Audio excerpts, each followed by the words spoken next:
Waalaikumsalam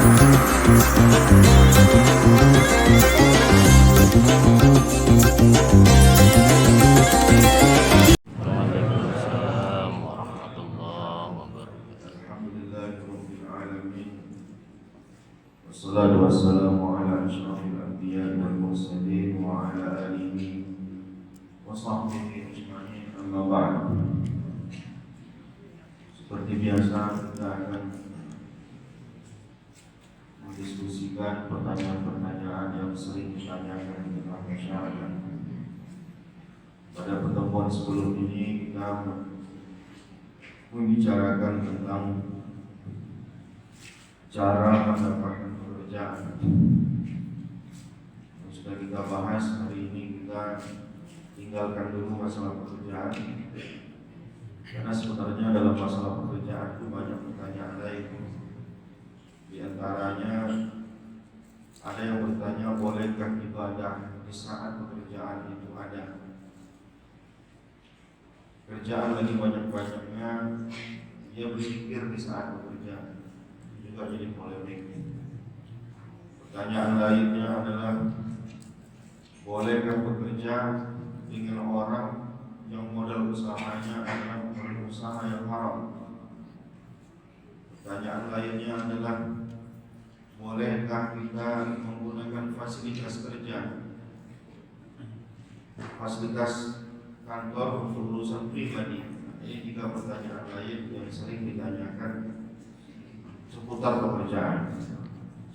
Lalu kita bahas satu, kita lewatkan dulu supaya tidak bosan begitu terus pembahasannya. Kali ini saya ingin mundur sedikit, kita ke masalah sholat. Ada beberapa pertanyaan, jadi saya kalau jemaah bertanya ini saya simpan pertanyaannya, jadi saya ceramahkan kan. Pertanyaan pertama seputar sholat ini yang sering ditanyakan, bukan berarti kita membahas semuanya. Saya cuma membahas yang sering ditanyakan saja. Nanti satu masalah saya bahas, nanti kita diskusi. Tidak ada, kita lanjut seperti biasa ke pertanyaan berikutnya. Yang sering ditanyakan pertama adalah, apa hukum sholat yang niat lafaznya berbeda dengan apa yang terlintas di hati? Ulangi pertanyaannya. Bapak ini dia melafazkan niat usolli fardhu zuhri, yang artinya kalau diterjemahkan sengaja aku sholat zuhur, padahal dia lagi sedang sholat asar. Di hatinya dia sedang sholat asar. Sahkah atau tidak sahkah sholatnya? Sebagaimana kita ketahui bahwa niat itu adalah rukun dalam sholat. Salah dalam mengerjakan rukun, salah sholatnya, maka sholatnya tidak sah. Maka tidak sah sholatnya. Melafazkan niat di dalam sholat disepakati oleh ulama bukanlah niat yang sesungguhnya. Itu dulu harus kita paham. Baik mazhab Syafi'i maupun mazhab lain, bahwa lafaz niat usolli bukanlah niat, tetapi lafaz niat itu adalah lafaz yang dibutuhkan untuk membantu mengokohkan hati di dalam niat. Tapi tak selamanya dia mengokohkan. Ada juga masa-masanya malah dia berbeda antara apa yang dikeluarkan oleh mulut dengan apa yang terlintas oleh hati. Dicontohkan tadi, usolli fardhu zuhri, di hatinya terlintas hanya aku sholat asar. Maka dia sedang sholat apa? Ternyata dia sedang sholat zuhur, berarti sholatnya tidak sah. Karena yang sesuai cuma lafaznya, hatinya tidak sesuai. Tapi kalau kebetulan dia sholat asar, usolli fardhu zuhri, hatinya mengatakan sengaja aku sholat asar, maka sholatnya sah. Nah, jadi yang kalau kita hitung, kira-kira yang harus sinkron itu lafaznya atau apa yang terbesit di hati. Yang harus sinkron itu adalah apa yang terbesit di hati kita. Jika tak sinkron mulut dengan hati, maka yang mulut ini memang tak dipakai. Karena sesungguhnya yang keluar dari mulut kita bukanlah niat sesungguhnya. Hanya saja sebagian ulama, hampir mayoritas ulama mazhab Syafi'i maupun tidak mazhab Syafi'i, mengatakan sunnah melafazkan niat, terkhusus orang-orang yang selalu ragu di hatinya dalam berniat. Selalu ragu dalam hatinya dan sering salah dalam berniat.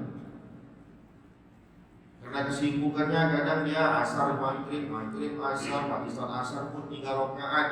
Sering salah dalam menyebutkan niat dalam hatinya, maka orang seperti ini disunnahkan dalam semua mazhab, disunnahkan untuk melafazkan niat. Namun kalau dia tidak ada was-was di hatinya, tak semua ulama sepakat melafazkan niat. Cuma mazhab Syafi'i saja yang mensunnahkan untuk melafazkan niat. Kalau mazhab lain tidak mensunnahkan kecuali bagi orang yang was-was. Apa was-was itu? Selalu ragu di dalam melakukan sesuatu. Was-was itu ada dalam semua kegiatan kita. Dalam berwudu pun bisa was-was. Hati-hati kalau kita berwudunya sudah lebih, basuh tangannya sudah lebih 3 kali, itu udah ada indikasi was-was. Cuci kakinya ada lebih 3 kali, itu indikasi was-was. Karena sunnah batasnya cuma 3 kali, lebih dari 3 kali malah makruh hukumnya. Cuci muka sekali wajib, 2 kali sunnah, batas maksimal sunnahnya 3 kali. Keempat kalinya makruh. Biasanya orang sampai 4 kali lebih itu jika seandainya sudah ada was-was di hatinya. Maka cepat dia sadar diri, cepat dia bertawuz kepada Allah, dan dia yakini 4 itu adalah makruh, supaya dia tahu, sadar, dan hilang was-was di hatinya. Allazi waswisu fi sudurin nas. Itu kerjaan setan. Dalam niat, dalam sholat, itu adalah usaha maksimalnya setan untuk menggoda kita, supaya niat kita salah. Dan ketika sholat nanti kita akan terus dimainkannya pikiran kita. Ini niat kamu salah, akhirnya kita ulang sholat kita. Banyak orang gila gara-gara was-was. Kalau kita ada penyakit was-was, maka sering-sering kita ngaji. Ngaji adalah obat supaya jangan was-was. Baik ngaji belajar maupun ngaji baca Quran, dua-duanya adalah obat supaya kita jangan kena was-was. Nah, kembali kepada pembahasan tadi. Min arkanis shalah, di antara rukun salat niyatu fi'liha, berniat melakukannya. Maka orang tua kita dulu mengajarkan dalam niat itu ada kalimat sengaja aku.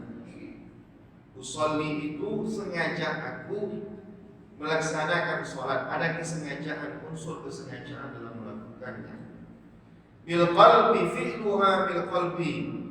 Niat itu adalah pekerjaan hati. Jadi pekerjaan hati dalam sholat yang merupakan rukun adalah niat. Adakah pekerjaan lain merupakan pekerjaan hati dalam sholat? Ada, yaitu khusyuk. Tapi khusyuk bukan rukun dalam sholat. Orang yang tak khusyuk sholatnya tetap sah menurut jumhur ulama. Tapi tidak afdal, dia tak mendapatkan kesempurnaan.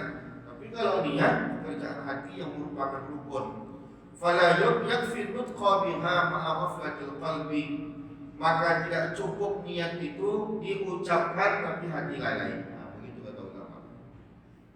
Wala yudirru nutqa bi khilafi ma fihi, dan apa yang kita lafazkan ini tidak merusak apa yang ada di hati. Yang karena yang dihitung adalah apa yang ada terlintas di hati. Walau nawa fardhan, kalau dia berniat salat subuh fardu, wa nutiqa wa nataqa bi khilafihi, lalu dia mengucapkan salat sunnah, usolli sunnatal fajri, padahal dia lagi salat wajib.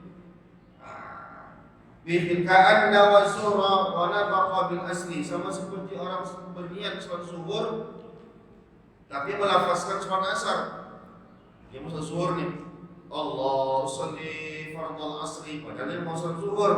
Kanatil ibratu bima nawah, yang dihitung adalah apa yang diniatkan oleh hatinya. Jadi kembali kepada pembahasan tadi, maka apa hukumnya jika berbeda apa yang dilafazkan oleh mulut dengan apa yang terlintas di hati? Yang dihitung adalah hati, karena lafaz itu cuma tujuannya untuk membantu apa yang ada di hati. Wallahu a'lam. Ada diskusi, silakan, jika tidak ada dilanjutkan.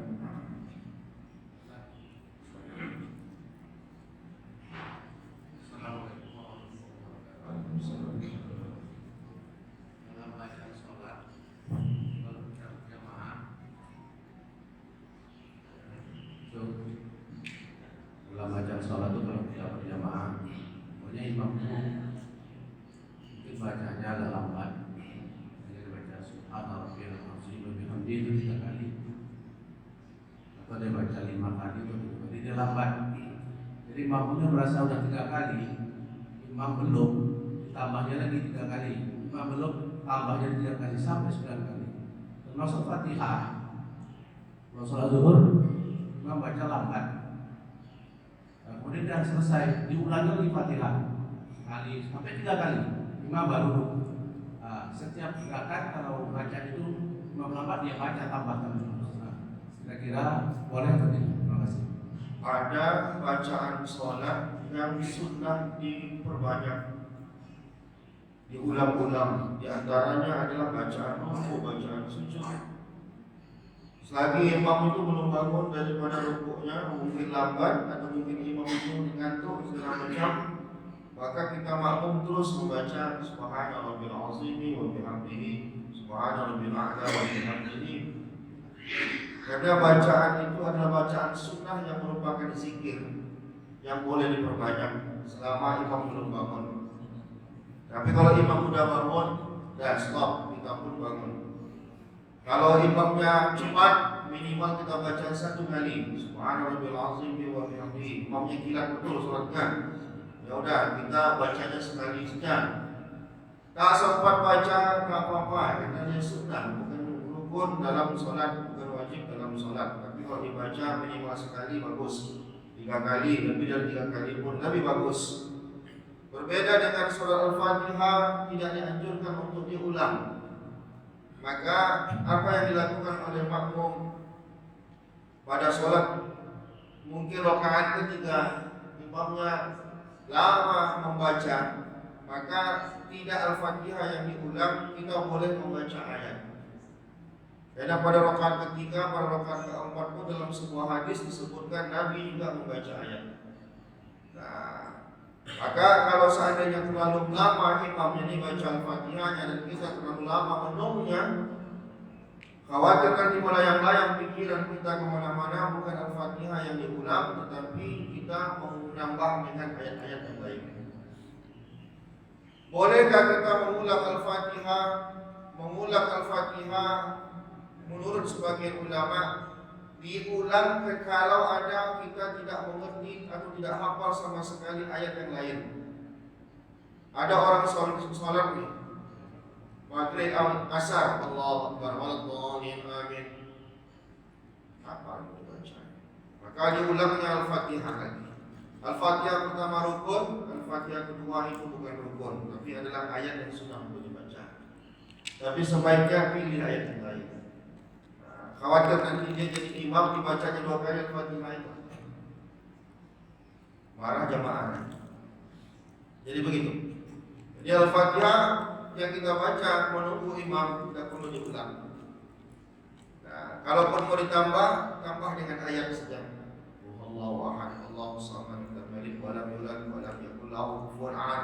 Belum juga rukuk lagi, qul a'udzu birabbil falaq, qul a'udzu birabbin nas. Belum juga rukuk lagi, qul a'udzu birabbil, apa kita baca? Daripada menung nanti melayang pikiran kita kekhusyukan, benci kita sama imam nanti gara-gara itu. Maka imam tidak pula boleh terlalu cepat, tidak pula boleh terlalu lambat. Yang paling sulit jadi imam adalah bijaksana di dalam memilih ayat, bijaksana di dalam menengok kondisi jamaah. Maka Rasulullah SAW dalam fikih kita itu ada ketentuan panjang pendek ayat. Tetapi Rasulullah SAW bervariasi, kadang panjang, kadang pendek, kadang sangat singkat sholatnya. Pernah Rasulullah itu sangat singkat, ternyata ada ibu-ibu yang ikut sholat, anaknya lagi nangis. Ini kan kebijaksanaan dalam sholat. Pernah juga Mu'az bin Jabal jadi imam sangat panjang sampai orang menggerutu di hatinya. Diadukan ke Rasulullah. Rasulullah menegur Mu'az bin Jabal, orang yang tinggali tak mau sholat berjamaah dengan kamu. Nah, jadi ada juga Rasulullah sholat sepanjang-panjangnya, Al-Baqarah habis, belum juga rukuk, tambah lagi berikutnya surat berikutnya, belum juga rukuk. Sampai sahabat bingung, ini kapan rukuknya? Lalu salam, kata Rasulullah, kita lanjut lagi. Tidak ya Rasulullah, kata saya, saking panjangnya. Nah, jadi panjang pendek itu memang ada dibuat oleh ulama. Kalau maghrib begini, asar begini, zuhur begini. Tapi secara umum imam itu harus melihat, kata Rasulullah, tengok ke belakang. Ada jamaah yang lemah, ada jamaah yang mungkin tua renta, ada jamaah yang lagi punya urusan yang belum selesai. Maka sholat di masjid seperti ini, imam di masjid seperti ini berbeda menjadi imam di masjid An-Nur, berbeda menjadi imam di masjid sentral. Kalau sholat di masjid sentral, kita tak perlu melihat siapa yang di belakang, karena kita tak kenal siapa yang di belakang kita.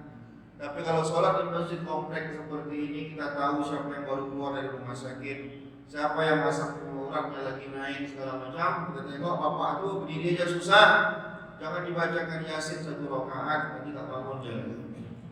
Jadi kebijaksanaan imam sangat dibutuhkan ketika dia menjadi imam. Alhamdulillah.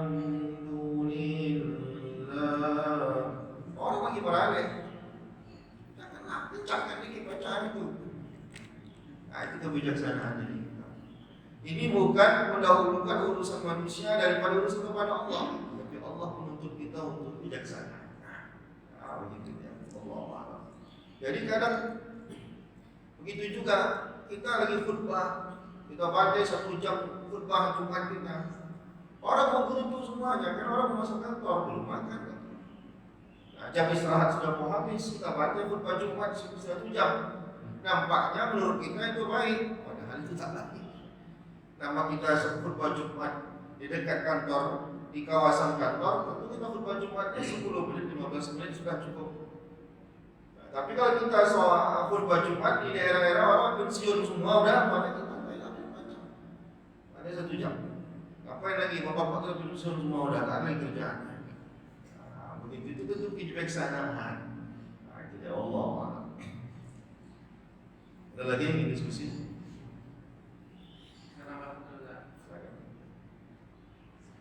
Ini tentang sholat pakai kursi. Kalau kita sholat kita bisa berdiri, biasa makan jalan. Waktu kita sholat, kita tidak berdiri, kita duduk dulu. Kita tak berdiri. Apakah sah sholatnya kita waktu kita duduk? Karena kita bisa berdiri, yang tak bisa itu kita sujud. Tapi berdiri bisa. Kita langsung duduk. Nah, itu kira-kira sah tak sholat?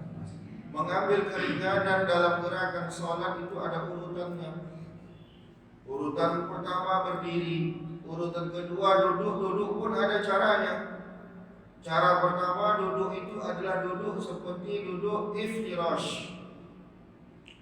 Selagi kita mampu duduk seperti duduk iftirash dalam sholat kita, maka kalau kita sholat duduklah seperti duduk iftirash. Tapi tak semua orang mampu duduk iftirash karena lututnya mungkin tak sanggup untuk menyangga. Badan paha seperti saya sudah sangat besar lingkarannya, jadi susah duduk iftirash. Maka dia duduk seperti bersimpuh. Nah, kalaupun duduknya sangat sulit sudah, melantai susah, maka baru dia memilih untuk duduk di atas kursi. Jangan tiba-tiba saja duduk di atas kursi. Nah, tapi rata-rata orang yang kena asam urat memang tidak bisa duduk lantai. Harus menekuk ataupun melipat lututnya, sulit. Maka dia memilih duduk di atas kursi. Yang kita ambil keringanannya adalah yang tak bisa kita mengerjakannya. Sebagian orang dia bisa berdiri, tapi kalau udah sujud naik lagi tak bisa. Ada orang modelnya begitu penyakitnya. Dia kalau berdiri bisa lah tahan lamanya, cuma kalau udah jatuh ke lantai itu bangun lagi susah dia. Maka rokat pertamanya dia berdiri, rokat keduanya biasanya dia duduk saja. Karena kemampuan dia berdiri itu ada, tapi kalau sudah sampai ke lantai itu bangun lagi susah. Maka dia bisa tetap opsi pertamanya adalah dia mengambil keringanan yang tak bisa dia kerjakan. Maka rokat pertama dia bisa berdiri, maka dia wajib berdiri pada rokat pertama. Pada rokat kedua baru naik asam urat dia. Rokat pertama masih sehat-sehat saja, rokat kedua naik asam uratnya, maka rokat kedua dia tetap duduk. Begitu juga pakai kursi, dia bisa berdiri. Maka ada berdiri, ada rukuk, ada sujud. Maka yang tak bisa dia yang mana? Yang tak bisa dia Ustaz rukuk sama sujud. Berdiri bisa. Maka ketika berdiri dia tetap berdiri seperti biasa. Ketika rukuk baru dia duduk, dia rukuk. Sujud pun begitu. Nah, ada pula model orang berdiri tak bisa, sujud bisa. Maka duduk dia di kursi. Nanti ketika sujud melantai dia. Maka yang kita ambil keringanannya tak bisa kita kerjakan, bukan yang bisa kita kerjakan. Nah, ambil keringanannya yang tak bisa kita kerjakan. Tak bisa kita duduk, maka kita sholat berbaring, miring sebelah kanan. Bapak harus kuasai bagaimana cara sholat miring sebelah kanan. Nah, kalau bisa bulan depan sediakan kasur, sediakan bantal, kita praktekkan bagaimana cara sholat dalam keadaan berbaring. Jangan nanti bapak ada berbaring, saya sering menjenguk orang sakit tak sholat. Kenapa? Tak pandai cara sholat berbaring. Innalillah, bapak dah mati pun tak pandai sholat. Orang makin berbaring itu makin sering sholat mah. Tidak tak pandai dia caranya, tak sholat ya. Ini menajis ustaz, ini bisport segala macam, ini pempes. Nah ini gegara kurang ilmu, maka dia apa? Orang lagi sakit itu di situ lah dia perlu ibadah, malaikat maut lebih dekat sama dia. Ini situ berada tak sholat. Bagaimana caranya? Tak bisa dia miring kanan, miring kiri. Tak bisa miring kanan, miring kiri. Dia berbaring melentang sholatnya. Bagaimana cara sholat berbaring melentang? Kuasai dengan baik. Tak bisa melentang karena harus menggerakkan kepala. Maka dia sholat pakai isyarat mata. Tak bisa sholat pakai isyarat mata. Dia pakai dalam hati saja. Tak bisa juga sholat dalam hati saja. Kita sholatkan dia, namun dia harus sholat. Itulah kurang lebih semuanya cara itu harus dikuasai dengan baik. Intinya kembali kepada pertanyaan tadi, kita mengambil keringanan hal yang tak bisa kita kerjakan. Karena Allah Subhanahu wa taala la yukallifullahu nafsan illa wus'aha. Tak mungkin Allah membebankan sesuatu di luar batas kemampuan kita untuk mengerjakannya. Yang tak mampu kita mengerjakannya, ambil keringanan. Nah, begitu. Allah. Ada lagi? Kita masuk kepada pertanyaan berikutnya. Apa yang harus dilakukan oleh seorang dalam sholat jika dia lupa jumlah rakaatnya? Ini bisa jadi dia sholat sendiri, bisa jadi dia sholat berjamaah. Tak sadar dia kalau dia masuk. Assalamualaikum imam, assalamualaikum pula dia, padahal dia masuk rakaat ketiga. Lupa dia. Assalamualaikum warahmatullahi wabarakatuh. Waalaikumsalam warahmatullahi wabarakatuh. Ada pula orang sholat sendiri bingung dia. Ini kan 3 rakaat, ini 2 rakaat ini. Masih mending 3 rakaat atau 4 rakaat. Ini bingung dia 3 atau 5 ini. Nah, itu normal terjadi. Apakah orang seperti itu batal sholatnya atau tidak? Lupa tidak membatalkan sholat. Jangan bapak buyarkan sholat bapak. Tidak boleh dan haram hukumnya tak menyelesaikan sholat tanpa ada sebab. Tapi kalau bapak berniat menghentikan sholat, berhenti ya. Putusannya sholat berarti bapak tidak boleh melanjutkannya lagi. Tapi memutuskan sholat sembarangan itu dilarang, berdosa. Ada bapak ini misalkan sholat nih, Rakaat ketiga, nanti aja lah, batal aja sholat, tak jadi aja lah. Tidak boleh sembarangan tak jadi menyelesaikan itu. Maka gimana pun caranya, pasti ada jalan keluarnya dalam sholat. Kecuali niatnya salah, itu bisa diperbaiki lagi. Nah, bagaimana dengan kalau jumlah rakaatnya kurang, lupa, ragu dia. Orang yang ragu jumlah rakaatnya, maka wajib dia memilih angka yang paling kecil. Karena angka yang paling kecil itu yang dia yakini, yang paling besar itu yang dia ragukan. 3, 4. Mana yang kita yakini dari 3 dan 4 itu? 3 yang kita yakini, yang kita ragukan adalah angka 4-nya. Dan tak mungkinlah 4 yang kita yakini, 3 yang kita ragukan. Maka kata Rasulullah, "Iza syakka ahadukum fi salatihi," apabila kalian lupa dalam salat kalian, falam yadri kam salat, tak tahu dia, ragu dia berapa rakaat dia sudah salat, salasan am arba'an, apakah 3 atau 4, falyadrahi syakka wal yabni ala mastaiqan. Buang yang ragu, ambil yang yakin. Ini menjadi kaidah dalam fikih. Al-yaqinu la yuzalu bisyak. Yakin itu tak boleh dihilangkan dengan keraguan. Saya contohnya, bapaknya maghrib wudu, soal maghrib dia dengarnya ceramah, ketawa ceramah itu enak pula dengarnya. Pas mau isya ragu dia, batal atau enggak? Ragu dia, udah batal atau belum? Nah, kira-kira orang seperti ini apa status wudu? Kita bahas. Dia tadi maghrib ke wudu belum? Sudah. Yakin ya? Oh yakin. Yang dia ragukan apa? Batal atau tidak batal? Maka mana yang paling kuat? Yakinkah atau ragu? Yakin tidak boleh dihilangkan dengan ragu. Maka statusnya masih berwudu. Karena berwudu dia yakini. Dia tadi maghrib berwudu. Mengapa kalah ragunya? Karena mengapa dia wudunya masih ada? Karena batal wudu itu sifatnya ragu.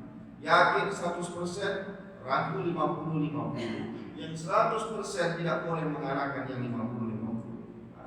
Maka bapak ini wudunya masih ada.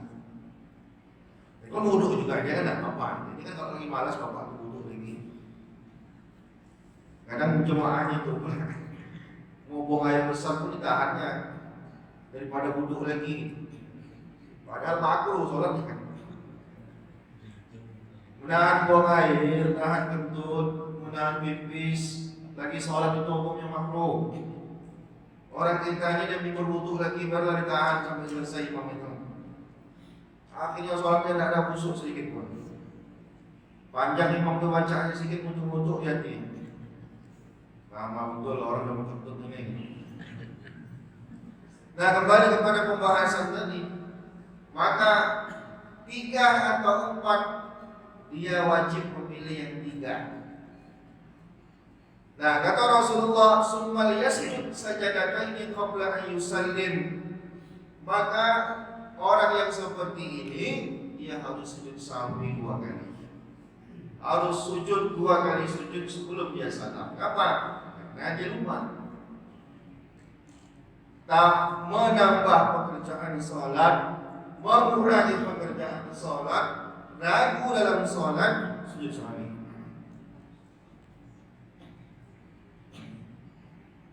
Bahkan sebagian pekerjaan sunnah sekalipun.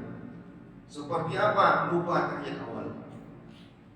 Tahiyat awal termasuk yang sunnah. Kalau seandainya kita tinggalkan, itu harus sujud sahwi. Dan yang bukan rukun, dilewatkan pun tak apa-apa, tapi sujud sahwi. Yang kedua apa lagi? Lupa kunut. Lupa kunut, sujud sahwi dalam mazhab Syafi'i. Maka kalau di masjid ini sudah rutin baca kunut subuh, Kalau lupa imamnya di ujung sujud sahwi, tapi hukum sujud sahwi itu sunnah, tak sampai wajib. Artinya tak dikerjakan tak sampai pokok sholat tidak sahih. Tapi afdalnya orang itu melaksanakan sujud sahwi. Maka imam tadi lupa, maka imam pun akhirnya di ujung tadi kena lupa kunut, dia sujud mengajak jamaah bersujud sahwi 2 kali. Nah, bagaimana kalau kita imamnya tidak kunut? Sedangkan kita biasa kunut. Kita boleh kunut sendirian di belakang, pakai redaksi yang paling singkat saja, sendirian. Kunut itu 2 rukunnya. Doa, puji Allah. Nah, itu 2. Maka tadi imam kan lihat separuh berdoa, separuh memuji Allah. Separuh berdoa diajakkan kita rame-rame, separuh lagi memuji Allah, diserahkan masing-masing untuk memuji Allah Subhanahu wa taala. Jadi kita pun kalau imam kita biasa rukuk, kunut, imam tak kunut, kita baca doa. Minimal begini doanya. Allahumma ighfirli. Itu doa. Ampunkan dosaku ya Allah. Kan satu sudah terpenuhi. Satu lagi tadi apa? Pujian kepada Allah. Ya Ghaffar, wahai Zat yang Maha Mengampun. Nah, cukup. Ada doa, ada pujian kepada Allah Subhanahu wa taala. Supaya kita mana tahu dapat imam atau pergi ke daerah yang ternyata imamnya tidak kunut. Sebegitu pentingkah kunut? Ya, karena hadis yang berkaitan dengan kunut derajatnya adalah hasan. Banyak hadis-hadis tentang kunut, khusus tentang kunut subuh, derajat hadisnya hasan. Sahih, hasan, dhaif. Hadis hasan dan hadis sahih itu wajib diamalkan dalam hukum.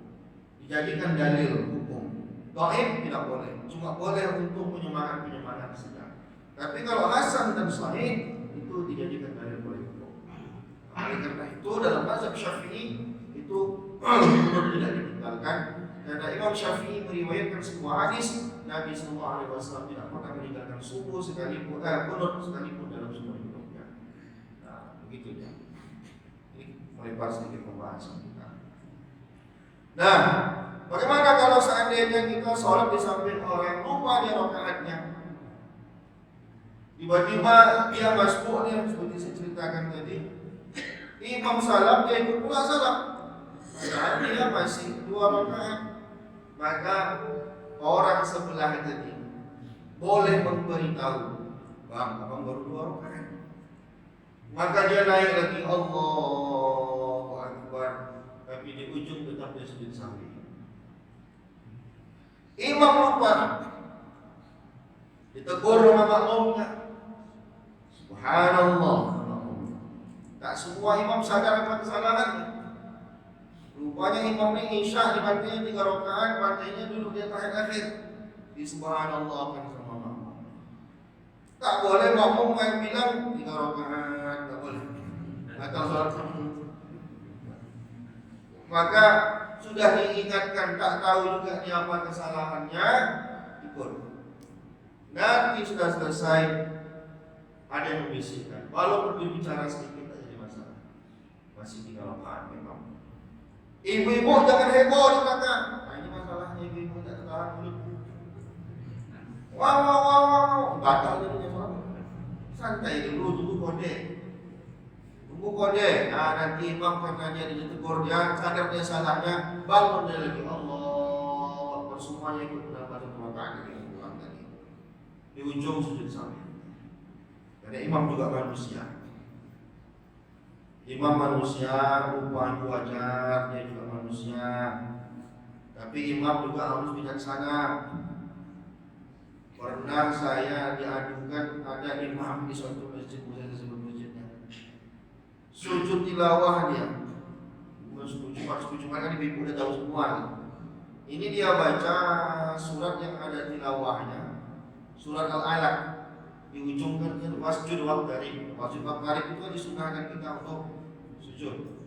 Jadi dibaca lepas sholat, wasjud waqtarib, Allahu Akbar. Ibu-ibu belakang tahu jangan rukuk. Rupanya imamnya sujud tilawah. Habis itu bangun imam lagi, Allahu Akbar. Bangun dia berdiri. Ibu itu berdiri juga, sama-sama berdiri. Ibu itu dari rukuk, dia dari sujud tilawah. Allahu Akbar kata imam. Imamnya ruku, ibu itu sujud.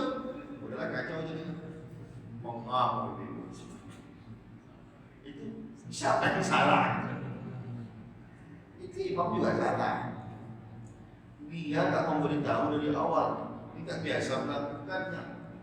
Wah, itu kebijakan seperti harus ada kebijaksanaan menjadi imam itu. Tak cukup dengan hafalan panjang, tak cukup dengan suara yang merdu, tak cukup dengan tajwid yang benar, kebijaksanaan. Wajarlah usul namanya ibu mana tetangga kita.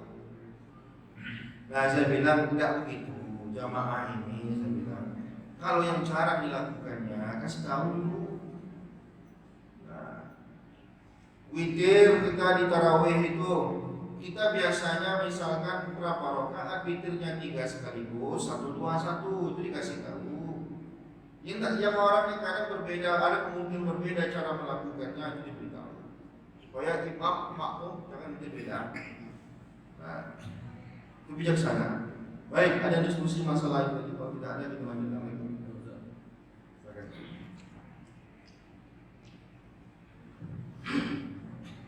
Assalamualaikum warahmatullahi wabarakatuh. Tentang orang suci hari berubah.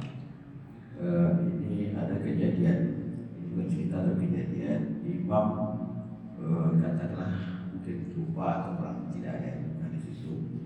Itu saat sholat zuhur atau asar, ketika baru 3 rakaat ya salat. Tapi jemaah yang tadi sama-sama artinya hari keraguan juga. Tapi setelah bubar sholat itu, baru masing-masing ada yang melaksanakan sholat ulang lagi. Jadi kenapa jemaah lagi? Imam ini tadi kuncinya imam tadi kita tadi sudah tegur ya atau tidak media banyak.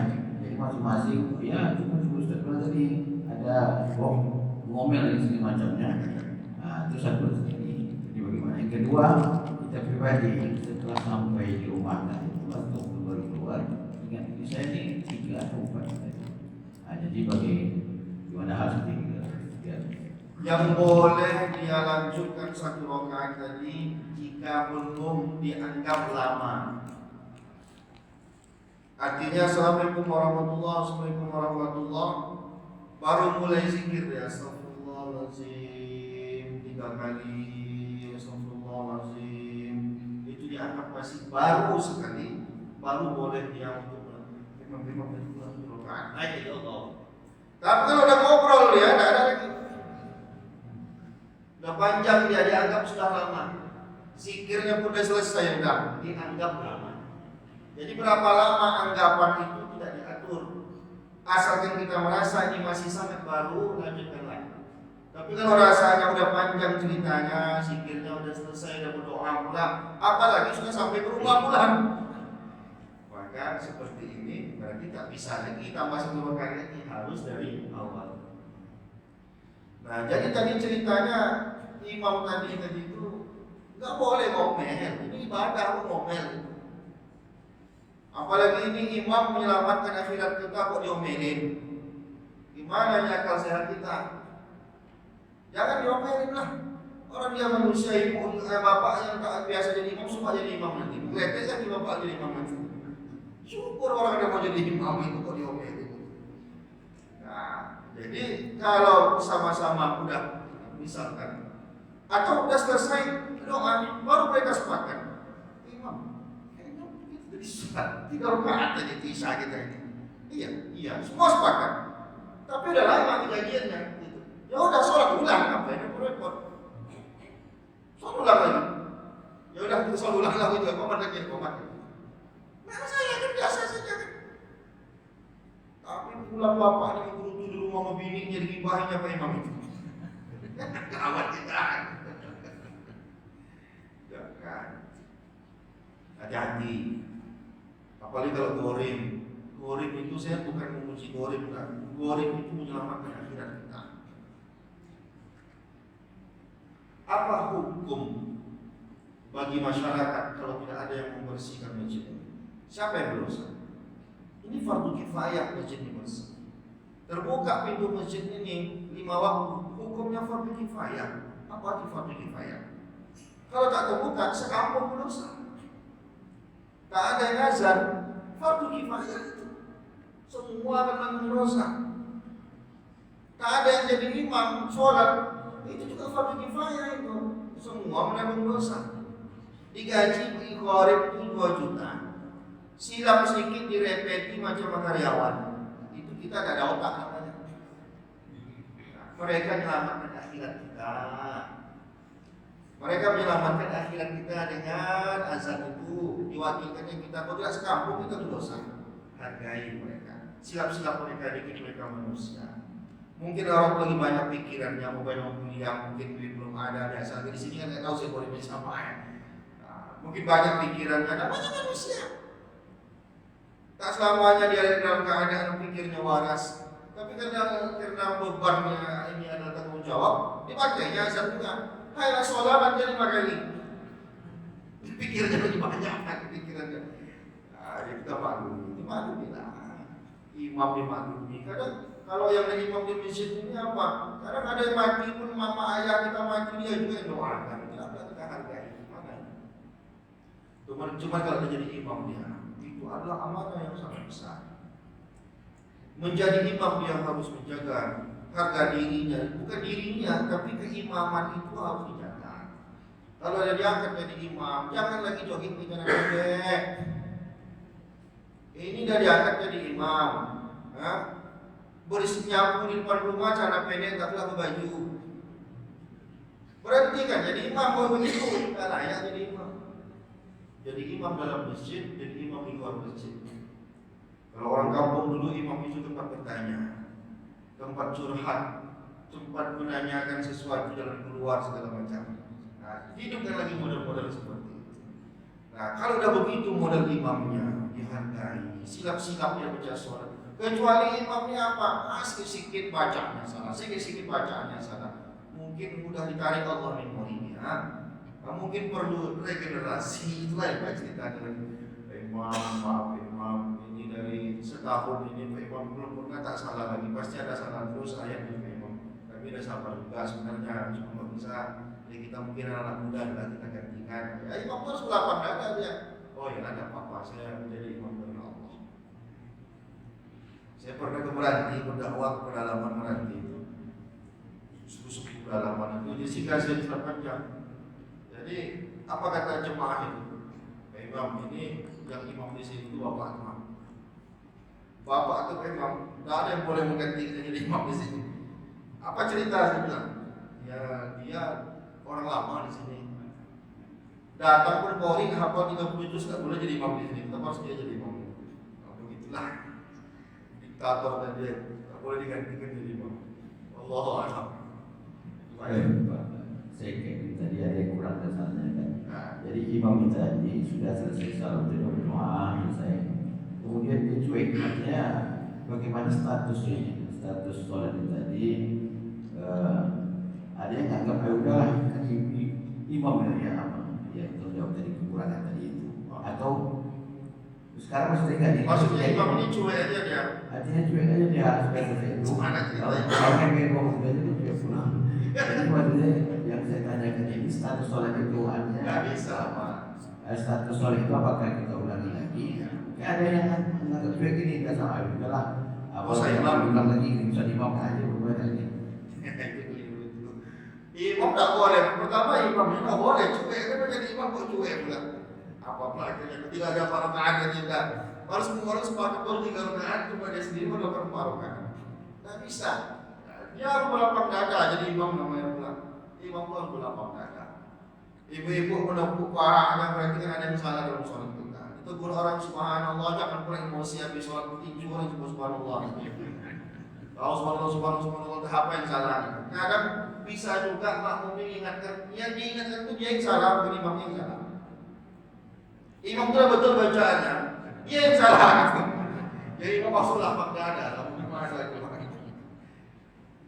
Kadang imam dia bingung dia. Subhanallah, kenapa mikir? Subhanallah.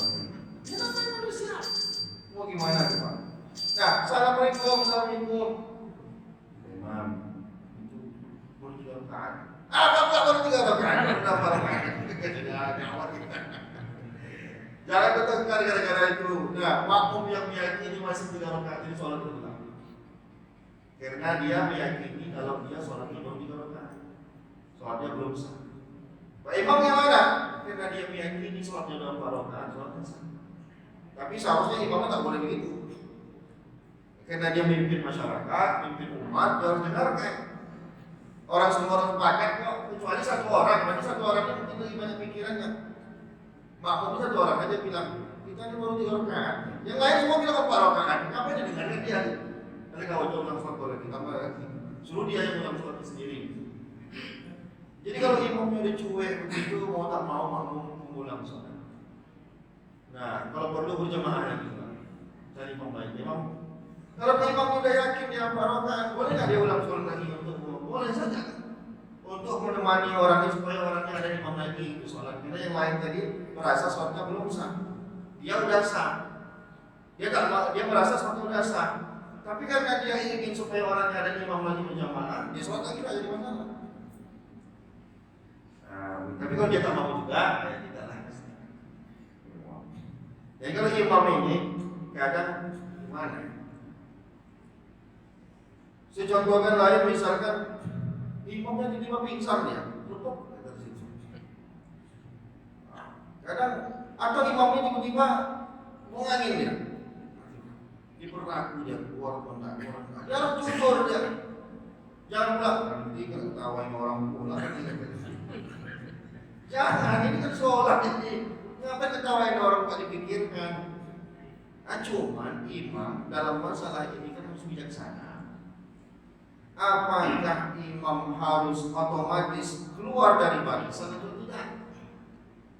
Seharusnya kan iya, karena sholatnya itu tidak sah, sholatnya udah batal. Tapi kalau seandainya dia yakin kalau dia keluar dari barisan ini orang bakal bubar barisan jalan ini.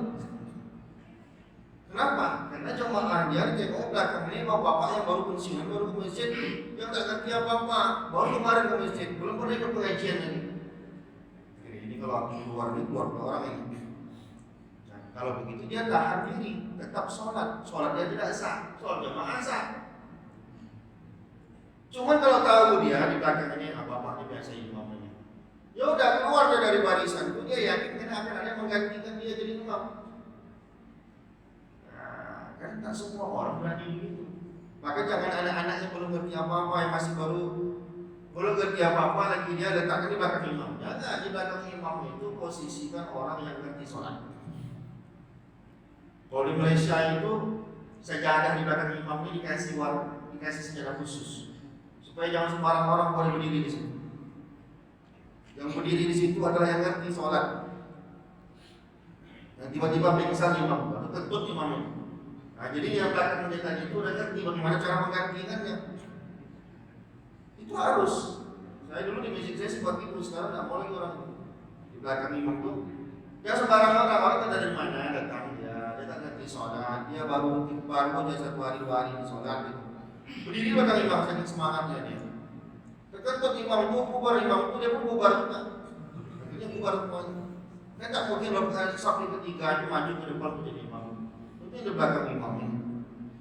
Nah, imam batal sholatnya, dia yakin bapak belakangnya ngerti, dibatalkan sholatnya. Lalu dia orang kan tahu dia udah bergerak, itu berarti tidak batal berarti imamnya. Jangan heboh. Nah, dia bilang dia maju imam, maju. Dikasih kode pun tak apa. Nah, bapak yang tadi itu maju. Tapi maju sholat itu tak mesti menggantikan posisi imam yang begitu jauh ke depan. Maju dikit aja sudah cukup, asalkan tidak sejajar antara dia dengan makmum. Karena maaf, mungkin bapak tak setuju dengan pendapat saya ini. Jalan ke depan lebih dari 3 langkah itu bisa membatalkan sholat. Karena dalam mazhab Syafi'i tidak boleh bergerak lebih dari 3 langkah. Karena kita lihat ada orang yang mungkin mencari sutra di depan, dia sholat maju. Kadang gerakannya itu banyak. Gerakannya itu banyak sampai 3 langkah berturut-turut, nah itu membatalkan sholat dalam masa kita. Maka hati-hati sebaiknya jangan lakukan.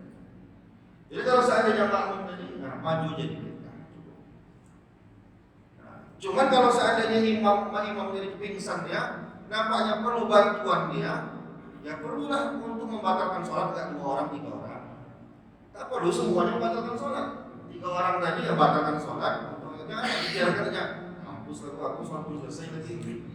Jangan. Ya ada kemanusiaan kita begitu namanya. 3 orang, 4 orang jangan semua membatalkan sholat. 3 orang. Nah, jadi bagaimana keluarnya fitnah ini? Orang rapat ini kasih space untuk orang keluar. Tidak, insya Allah tak akan membatalkan sholat. Ini ada orang kan dia batal sholat, dia mau keluar, bingung dia, gimana mau jalan keluar? Bisa jadi pintu, dia berkata, pertama pintu di sana, mau keluar gimana caranya? Dia makmum tuh mesti menggeser sedikit, tahu kawannya mau keluar, orang yang mau susah berak, ada. Kasih space keluar. Ini tidak ada takut sholatnya batal di tempat itu tangan lagi. Mau digeser pun tak bisa kuat ya. Itu menzolimi orang. Mana sholat untuk menzolimi orang? Geser lagi. Tidak batal sholat kita, orang bisa lagi. Ya kadang tak bisa kita salahkan. Ya mungkin belajarnya kurang tapi ibadahnya semangat. Maka harus seimbang antara belajar dengan ibadah. Nah, begitu dia. Berbeda halnya kalau imam ini bacaannya na'udzubillah, alhamdulillah, waduh. Ini keliru ini, gimana caranya dan terlanjur pula kita pergi kemana gitu. Nah, maka kita bisa mufaraqah. Nah, mufaraqah memisahkan diri dari, tapi harus diniatkan. Ya Allah, apa memisahkan diri dari jemaah. Kita sholat sendiri. Sholat sendiri itu bisa juga kita bertahan ikut gerakan imam supaya jangan terasa terlihat berbeda gitu.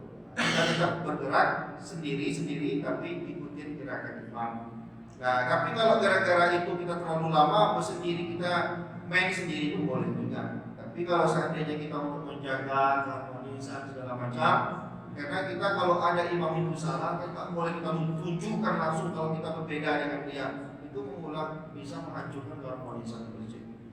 Harus ada caranya. Jadi kalau kita lihat ada yang berbeda, salah menurut kita, mufaraqah, tapi walaupun mufaraqah kita tetap ikutin gerakan dia. Kita gerak sendiri tapi mengikuti ritme gerakan dia supaya jangan merasa kok sendiri rupanya bagi ada kesalahan itu banyak urusannya masyarakat. Tidak boleh. Karena bermasyarakat itu penting dijaga keharmonisan. Ya, tujuan daripada sholat itu pun adalah bagaimana adanya sholat berjamaah supaya hubungan masyarakat juga bagus. Jangan malah dengan adanya berjamaah di masjid hubungan masyarakat jadi tak bagus. Maka Rasulullah itu apa? Habis sholat itu dia mandangnya ke belakang. Mandang ke belakang itu tujuannya apa? Ngabsen. Nah, maka memang ya kalau dicari-cari siapa yang paling afdal jadi imam, pemimpin di satu tempat lebih afdal untuk menjadi imam. Kalau ada orang tajwidnya sama-sama bagus, hafalannya sama-sama bagus, kewaraannya sama-sama bagus, fikihnya sama-sama bagus, tapi yang satu pemimpin, satu bukan pemimpin. Yang pemimpin tadi lebih diutamakan untuk jadi imam. Rasulullah itu dia pemimpin. Habis sholat dipandangnya ke belakang, siapa yang datang, siapa yang datang. Karena dia pemimpin. Tapi di tempat kita presiden pun tidak bisa begitu dengan rakyatnya. Marah bagi Rasulullah nggak, bapak mana bapak itu? Nggak tahu ya Rasulullah. Bisa jadi dia sabar, bisa jadi dia sakit, bisa jadi dia ada urusan. Yang tak ada kabar itu didatangi ke rumahnya. Nah, repot juga di tempat kita ini dibuat begitu. Itu yang kerjaan imam di tempat ini. Banyak kali mau didatangi. Satu hari sampai 50 rumah mau didatangi. Habislah waktu imam itu. Cuman kan 1-2 oke lah didatangi. Jauh pun rumahnya didatangi, bisa jadi dia sakit. Biasanya datang, Pak, kenapa tak datang? Nah, rupanya sampai ke rumahnya, Bapak kenapa tak datang, Pak? Imam yang tuan azan itu cuma kali komatnya, masih masih wajib dari subuh dia udah komat ya. Berarti ditegur lah finalnya.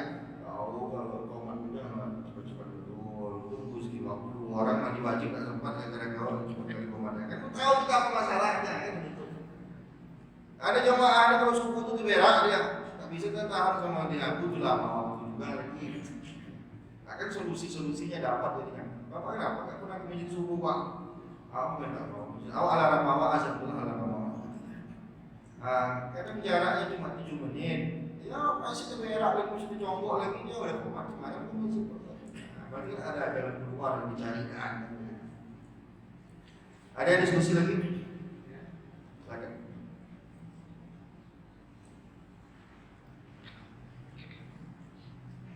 Masih ada habis.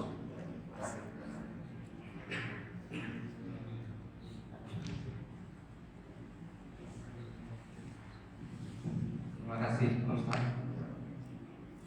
Ini bertanya mengenai fadilah atau keutamaannya saja. Umpama contoh sholat maghrib, bagaimana umpamanya imam memilih ayat umpamanya surat Al-Baqarah ayat pertama dan ayat kedua,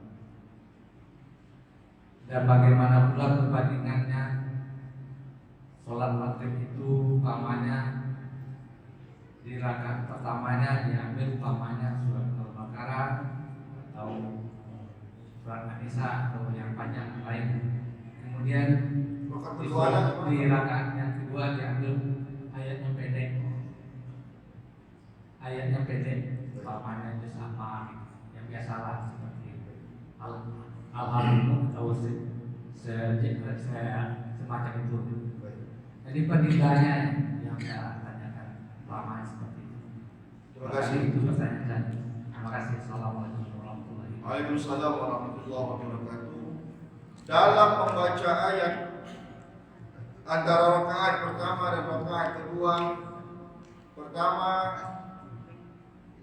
kalau ditanya mana yang lebih afdal, kita bukan bicara mana sah atau tidak sahnya, mana yang lebih afdal. Afdalnya berurut baik ayat maupun surat. Tapi tidak wajib karena Rasulullah pun pernah tidak melakukannya.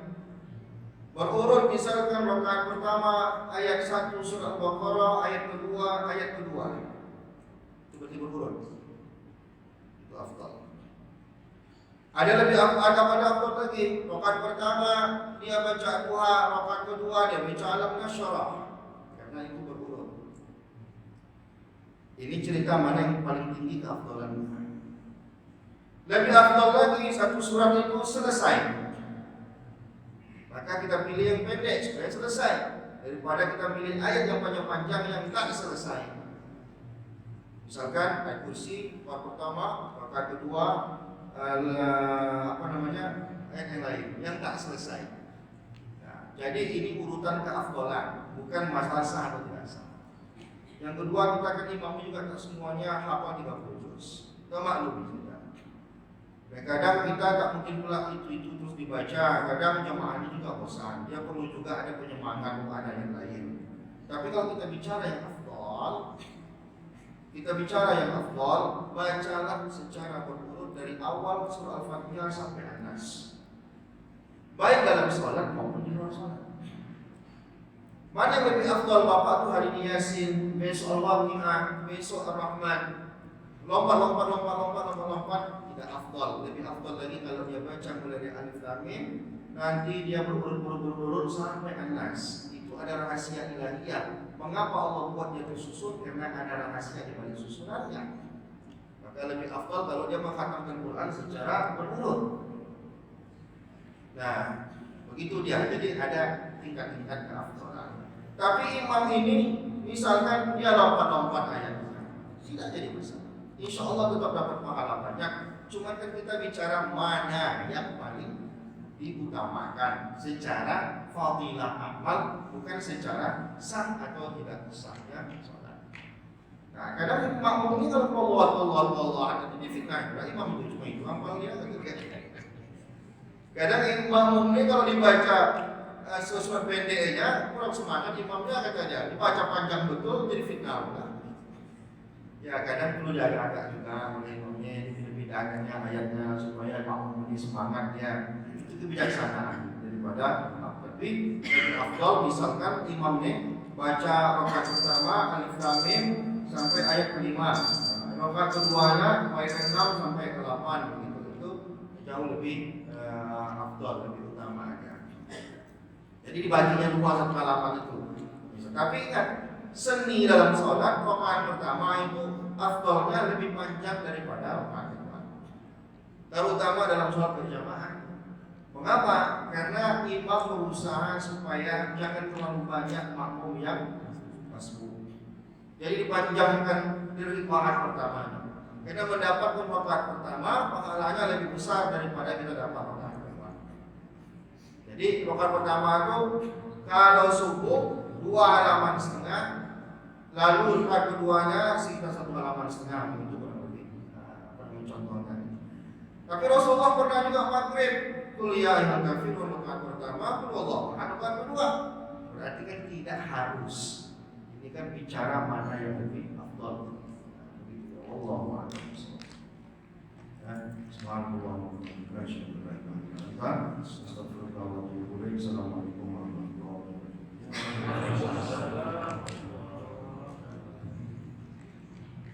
Alhamdulillah, terima kasih Ustaz menyampaikan bersama, semoga bermanfaat bagi kita semua. Demikian saja dapat disampaikan. Assalamualaikum warahmatullahi wabarakatuh.